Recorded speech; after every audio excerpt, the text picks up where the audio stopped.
तो मैं आपको बता दूं केवीएस संस्कृत के लिए जो लोग पढ़ना चाहते हैं वो लोग जल्दी से फॉर्म भर दें और केवीएस संस्कृत का फॉर्म भर दीजिए यदि आप सीटेट किए हैं क्लियर तो। और केवीएस के पाठ्यक्रम में कुछ भी नहीं है, सही पूछो तो केवीएस जैसा सरल पाठ्यक्रम तो कोई है ही नहीं।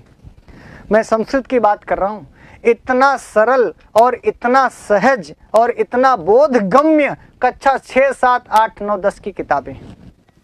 अब आपको मास्टर बनना है 6 से लेकर 10 तक, मान लीजिए टीजीटी में, तो आपको 6 से 10 तक की किताबों से ही सवाल पूछे जाएंगे। ये कितनी बड़ी बात है और कितनी अच्छी बात है।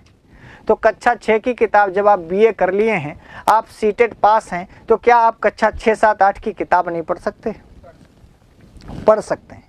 रुचिरा भाग 1 कक्षा 6 की किताब है, रुचिरा भाग 2 कक्षा 7 की किताब है, रुचिरा भाग 3 एनसीईआरटी द्वारा प्रकाशित कक्षा 8 की किताब है।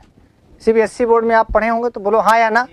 और शेमुशी भाग 1 कक्षा 9 की किताब है और शेमुशी भाग 2 कक्षा 10 की किताब है। अब आपके लिए जो लोग सीटेट पास हैं वो कृपया इसको मत चूकेंगे।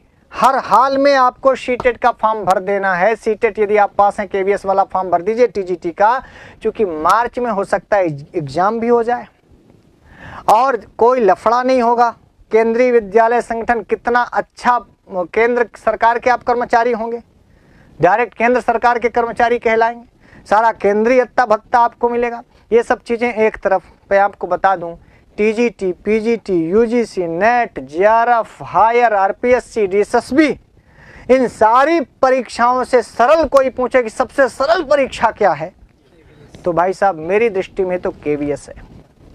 और ये आप भी विचार करके बताइएगा, आप भी सोच करके बताइएगा। इतने तो बेवकूफ़ आप भी नहीं होंगे कि यही एकमात्र ऐसी परीक्षा है जिसमें ना आपको लघु सिद्धांत कौमुदी पढ़ना है भैया, ना सिद्धांत कौमुदी पढ़ना है, ना अष्टाध्यायी पढ़ना है, ना शाकुंतल पढ़ना है, ना मेघदूत पढ़ना है, ना वेद पढ़ना है, ना दर्शन पढ़ना है। सही पूछो तो जो कक्षा 6, 7, 8 का लड़का पढ़ेगा वही आपको पढ़ना है और उसी से सवाल आएंगे।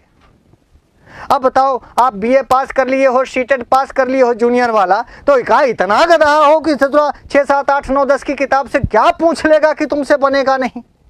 हमको तो लगता है भाई साहब केवीएस के संस्कृत के 100 में से 90 नंबर से जो कम पावे तो उसको हम यही मानेंगे कि बहुत ही गधा होगा, तब भाई 90 से कम पाया। माने 90 नंबर पाना तो नॉर्मल है, एकदम सहज है। बोलो हाँ या ना।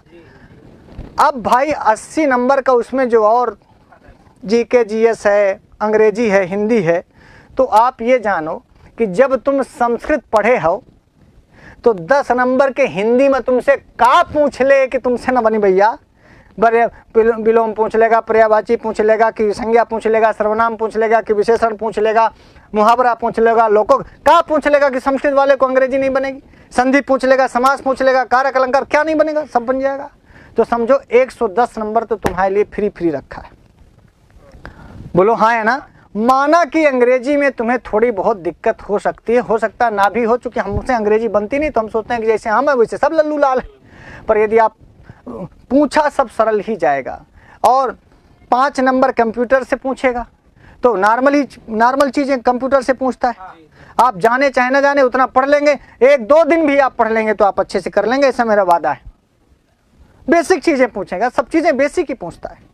जब उनका पाठ्यक्रम ही बेसिक है, हम तो संस्कृत का पाठ्यक्रम देख करके जान गए कि भाई साहब ऐसे कंप्यूटर का पाठ्यक्रम होगा, ऐसे हिंदी अंग्रेजी से पूछेगा। बोलो हाँ है ना। और 10 नंबर हिंदी से, 10 नंबर अंग्रेजी से, और जो जीके जीएस पूछेगा, हाँ 30-40 नंबर आपसे पूछेगा शिक्षा मनोविज्ञान से, जिसको आप सीडीपी कह लें, बाल मनोविज्ञान कह लें, तो वो सुदीप सर पढ़ाएंगे ही आपको। सुदेश सर आपको पढ़ाएंगे, उसी से आपको 40 नंबर हो जाएगा। तो संस्कृत हिंदी आप अपने से 110 की कर लेंगे और 40 नंबर, 150 नंबर में तो आप बहुत ज़्यादा नंबर पा सकते हैं। केवल 10 नंबर अंग्रेजी में ही हमें थोड़ा संदेह है संस्कृत वालों के ऊपर, बाकी तो ऐसी कोई चीज़ नहीं होगी कि आप ना कर पाएँ। तो हम सभी साथियों से ये कहेंगे, बार बार निवेदन करेंगे कि भैया यदि आप सीटेट भरने के योग्य हैं, सीटेट पास किए हैं और केवीएस भरने के योग्य हैं, तो ये मौका चूकिएगा नहीं, वरना बाद में पछताएंगे। अच्छी सीटें हैं, अच्छा बहुत जल्दी आप इसको कवर भी कर लेंगे। हम लोगों ने नया बैच भी लॉन्च कर दिया है। जो हमारी ओर से होगा वो हम दिल से, हृदय से आपके साथ थे, आपके साथ हैं और आगे भी आपके साथ रहेंगे। ठीक है, तो ये ध्यान रखिएगा। एक नंबर लिख लीजिए, यदि आप यहाँ से संपर्क करना चाहते हैं तो उस नंबर को यहाँ पर लिख लीजिए, इनसे संपर्क कर लीजिएगा ना। क्या नंबर भैया? 9839852033। KVS बैच के लिए आप इस पर फ़ोन कर सकते हैं ना गुरुजी, अथवा 7800 आप फ़ोन कर लेंगे, आपको पता चलेगा 7800 134448 ना। अब मैं आपको ये कहना चाह रहा था कि भाई साहब KVS की वैकेंसी आ चुकी है, बैच भी आ चुका है। हम लोग आज से उसका औपचारिक रूप से कक्षाएं भी शुरू हो चुकी हैं। आप उसमें ज़रूर पढ़िएगा और ज़रूरी नहीं है कि आप आकर के कोर्स लीजिए तभी आप पास होंगे। 6, 7, 8, 9, 10 की किताबें हैं, आप अपने से पढ़ लो, कोई दिक्कत नहीं। कोर्स लेना ज़रूरी नहीं है या कोर्स बेचना ज़रूरी नहीं है, लेकिन पढ़ना ज़रूरी तो है, फार्म भरना तो ज़रूरी है, तैयारी करना तो ज़रूरी है। और मार्च में यदि आपके एग्ज़ाम होते हैं तो उसके लिए डटना तो ज़रूरी है। और यदि आप इतना भी कर लेते हैं तो आपका, मैं उम्मीद करता हूं कि निश्चित रूप से 2023 बहुत अच्छा होने वाला है और 2024-25 में तो महाकुंभ भी लगेगा। भगवान करेगा सबका उद्धार हो जाएगा। तो आज के लिए इतना ही। हम लोग फिर नई वीडियो के साथ उपस्थित होंगे, तब तक के लिए नमस्ते संस्कृत।